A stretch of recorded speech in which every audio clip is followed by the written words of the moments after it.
Welcome to Exploring Parks of Hendricks County. I'm your host, Deanna Murphy with Carpenter Realtors and the Murphy Group.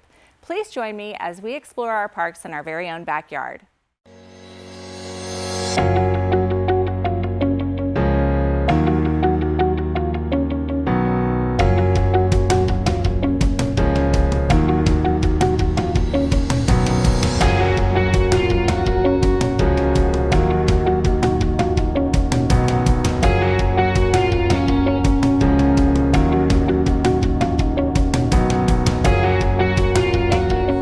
Today, Ryan and Jim with McCloud Park. I appreciate you guys being here with me today to talk about and learn about this beautiful park. So tell me a little bit about the history of this park, the namesake, whatever you can share with me. All right, we appreciate you interviewing us today and being with us on this beautiful day. So, thank you. First and foremost, our park board developed our department in 2000. In 2003, we finalized the purchase of this nature park, which is McLeod Nature Park. It's 232 acres. Development has been completed in a variety of phases, so we are where we're at today. On the park, it's pretty well developed. We've got a nature center, and our staff, maintenance staff, also is stationed at McCloud Park. So this is kind of the hub of our department for our maintenance staff, interpretive services, and that's what makes us extremely unique, that we are nature parks. We're here to have areas that we can reflect, get out, enjoy those in a variety of ways. Get outside and enjoy this beautiful trail system and bridge. Tell me about the name. Do you have any history on the name of the park and how it came to be? One of the first settlers in the area, her name was Granny McLeod. Her first name escapes me. Of course, since she settled on the land, the land has changed hands 5 or 6 times. And but I believe they settled on the name back in 2003 due to the fact that Granny McLeod was one of the first settlers in the area. Granny McLeod, nice name. I love it. So what do you think is special about this park? I love that our parks in all of Hendricks County are just so unique to one another. What is special about this park? Well, having the Big Walnut Creek run through the heart of the property makes us extremely unique. Again, what makes us unique is we are nature parks, so we're not going to have a lot of the commercialized recreational equipment, pools, playground equipment. We're here to enjoy the sights and sounds of nature, being able to escape from everyday society and be able to come reflect on everyday life. Also, our interpretive services is a huge part of our department. So every day we provide programming for the public. And that's more educational and recreational based than just recreational based. So we're here to teach folks about nature, about what makes our parks unique and just our unique areas. Well, and I want to say thank you because you just shared with me the bee house and how that works and what you do with that. Can you tell us a little bit more about that and what kind of people come see that or festivals that you might have here for that?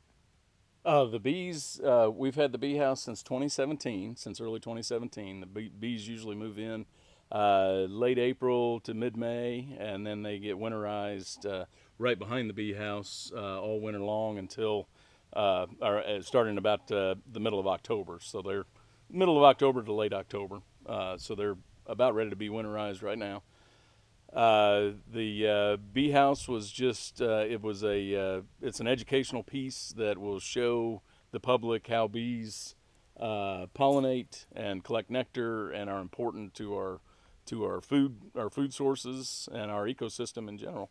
Right. So the one thing I noticed pulling in, there's not a lot of big commercial playgrounds and things like that. It's all very natural, which I think is just beautiful.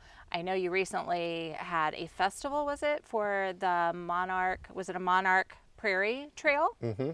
Can you tell me a little more about that? We have 3 huge festivals. One of those is our Honeybee Fest.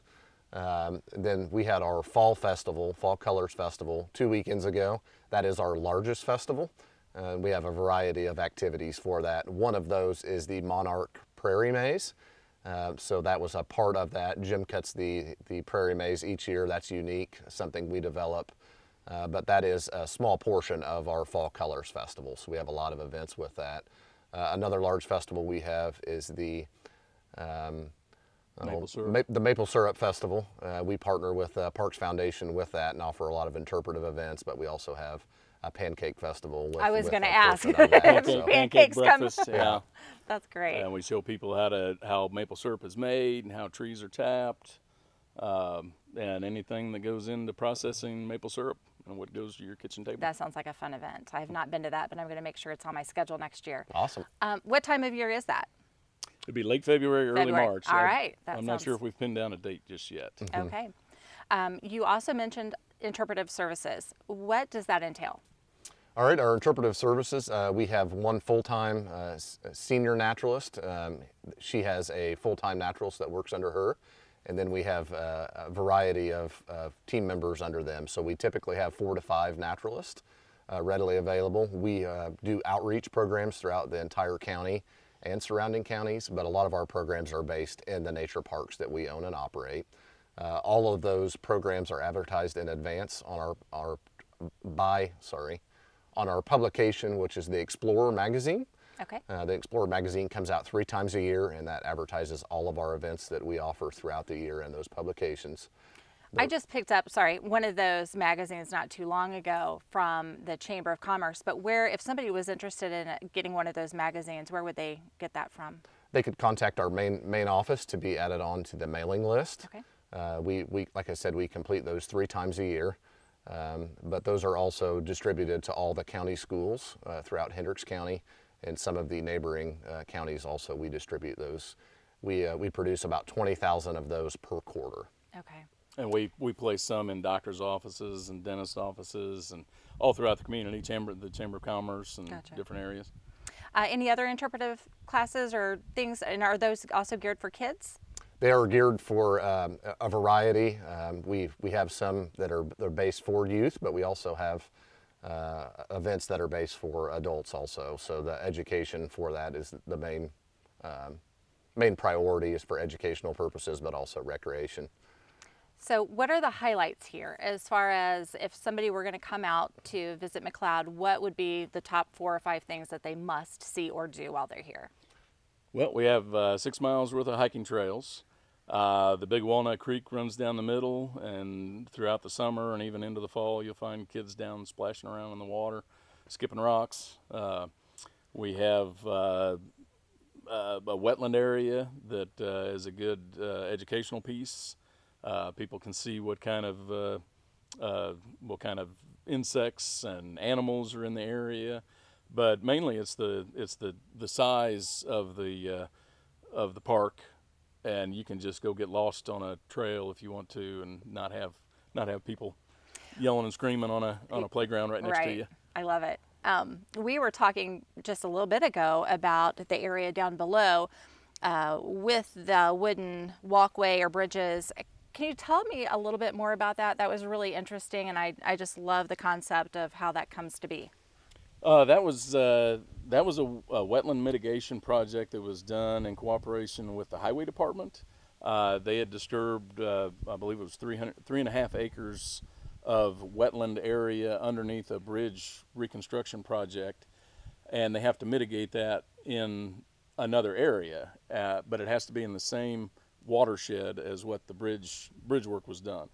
So we were contacted in 2016 and asked if they could do a project to mitigate the disturbance at McLeod, and we said sure.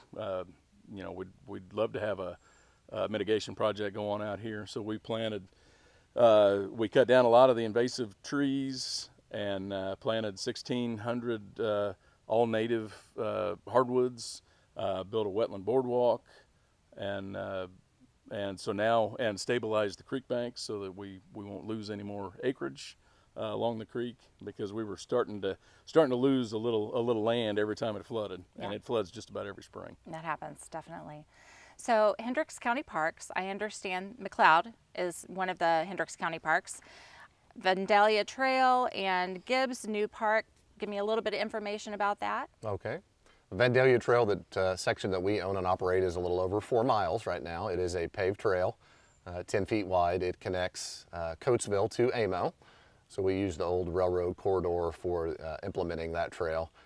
We have trailheads at each location. So Coatesville and Amo, we have trailheads bike repair stations, modern restrooms, little free libraries. Nice. So we actively work with those towns to implement that. We are in the process of expanding that trail, hopefully, to Clayton. So that would be another 4-mile stretch, in total would encompass 8 miles of paved trail. So very nice. We're working with DNR in a grant application right now to hopefully implement that in the near future. Great. So additional property that we are working on is W.S. Gibbs Memorial Park. That is a 140-acre parcel that we are going to be turning into our new nature park that will serve as our hub for our entire team there. So we're extremely excited for our future there. That will be developed in multiple stages. Phase 1 construction is going to start in spring of 2020. We hope to have that open to the public in the fall of 2020. We'll have a 6.5-acre pond, some trails that we'll be implementing, fishing, a disc golf course, and other amenities will follow down the road. So nice. we're extremely excited for that. Yeah, so the whole thing will be ready by the fall of 2020. That's really fast. In part. One phase of that. There are going to be Okay. multiple phases that will be implemented. We've reached out to the public for input.